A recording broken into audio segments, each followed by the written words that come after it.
Good morning friends. आज हम लोग पढ़ेंगे मॉलिक्यूलर बेसिस ऑफ इनहेरिटेंस, मतलब मॉलिक्यूल्स के आधार पे किस प्रकार से इनहेरिटेंस मतलब जेनेटिकल कैरेक्टर हमारे पेरेंट्स से बच्चों तक आते हैं, मतलब उनके ऑफस्प्रिंग्स में कैसे ट्रांसफ़र होते हैं। आखिर कौन से मॉलिक्यूल्स रिस्पॉन्सिबल है इन जो कि इनहेरिटेंस के लिए ज़िम्मेदार हैं। इसमें सबसे मुख्यतः आता है डीएनए और आरएनए, जिसे हम लोग कहते हैं जेनेटिक मटेरियल। इसमें डीएनए को हम लोग कहते हैं यूनिवर्सल जेनेटिक मटेरियल, और आरएनए को भी कई कारण से जेनेटिक मटेरियल कहा जाता है, क्योंकि आरएनए का मुख्य काम है प्रोटीन सिंथेसिस, और जिसकी वजह से उसे क्या कहा जाता है, protein factory of the cell. लेकिन कई बार ऐसा होता है, खासकर एड्स में जिसमें एचआईवी वायरस होता है, टोबैको मोज़ैक वायरस, यहाँ पे आरएनए काम करने लगता है एक जेनेटिक मटेरियल के रूप में। रेट्रोवायरस के बारे में आपने सुना होगा। ऐसे वायरस जो कि रिवर्स ट्रांसक्रिप्टेज हम लोग आगे पढ़ेंगे, इसलिए अभी मैं उसे नहीं बताऊंगा। डीएनए क्या करता है? डीएनए का मुख्य काम है प्रोटीन, जिस प्रोटीन की आवश्यकता है उसको कोड करना और आरएनए के पास भेज देना, और आरएनए आगे का काम करता है। आप परेशान मत होइएगा, हम ये पूरे चैप्टर में ये देखेंगे कि ये किस प्रकार से काम होता है।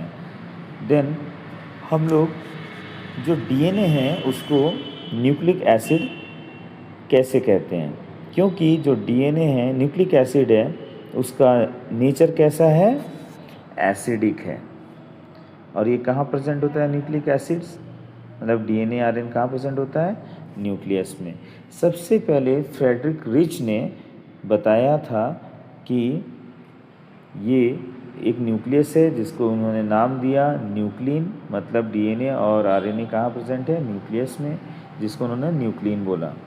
फिर उसके बाद अल्टमैन आए, जिन्होंने बोला ये जो न्यूक्लिन है इसका नेचर कैसा है, एसिडिक नेचर, और जिसकी वजह से उन्होंने उसका नाम क्या दे दिया, न्यूक्लिक एसिड,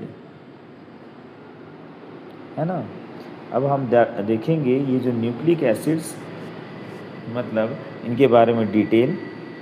पहले देखते हैं कि लेंथ ऑफ ए डीएनए, मतलब लेंथ की मतलब डीएनए की लंबाई कितनी होगी, वो किस पे डिपेंड करती है कि कितने उसमें न्यूक्लियोटाइड्स हैं या नंबर ऑफ बेस पेयर्स है।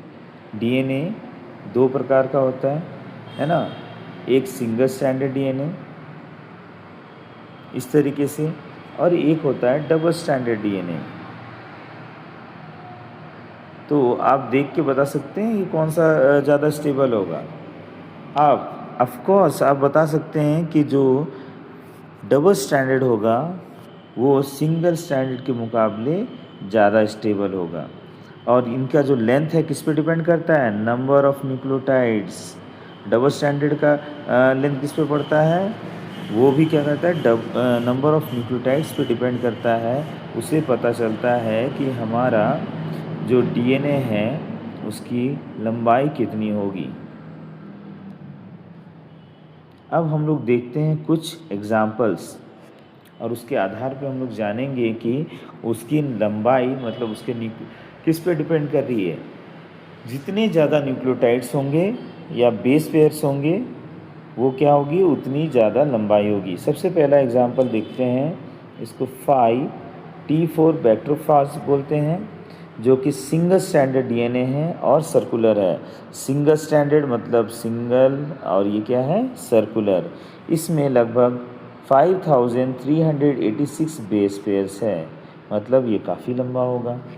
दूसरा है लैम्डाफाज, जो कि डबल स्टैंडर्ड है और लीनियर है। डबल स्टैंडर्ड मतलब इस तरीके से लीनियर, है ना, और इसमें कितने बेस पेयर्स है या न्यूक्लियोटाइड्स है, दैट इज़ 48,502 बेस पेयर्स, और इसको मल्टीप्लाइड बाय 2 किया गया है। इसका मतलब जब ये 48,502 बेस पेयर्स था तब ये हैप्लॉइड कंडीशन थी, मल्टीप्लाइड बाय 2 मतलब डिप्लॉइड कंडीशन हुआ।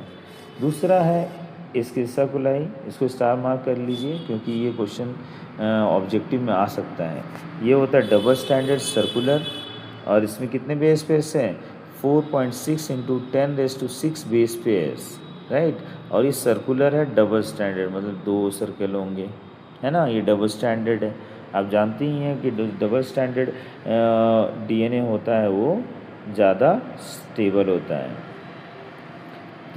चौथा एग्जाम्पल है हमारा ह्यूमन जीनोम का, जो कि डबल स्टैंडर्ड है और लीनियर भी है, जिसमें 3.3 इंटू 10⁹ बेस पेयर्स है और ये डबल स्टैंडर्ड है ना, इस तरीके से है, तो ये बहुत स्टेबल है। हेप्लॉइडिक कंडीशन में 3.3 इंटू 10⁹ बेस पेयर्स, मतलब हमारे क्रोमोसोम नंबर्स क्या होंगे, हाफ होंगे। जैसे ही हमारे क्रोमोसोम नंबर्स डबल होते हैं तो हम उसको 2 से मल्टीप्लाई कर देते हैं, तो वो हो गया डिप्लॉइडिक कंडीशन। ओके।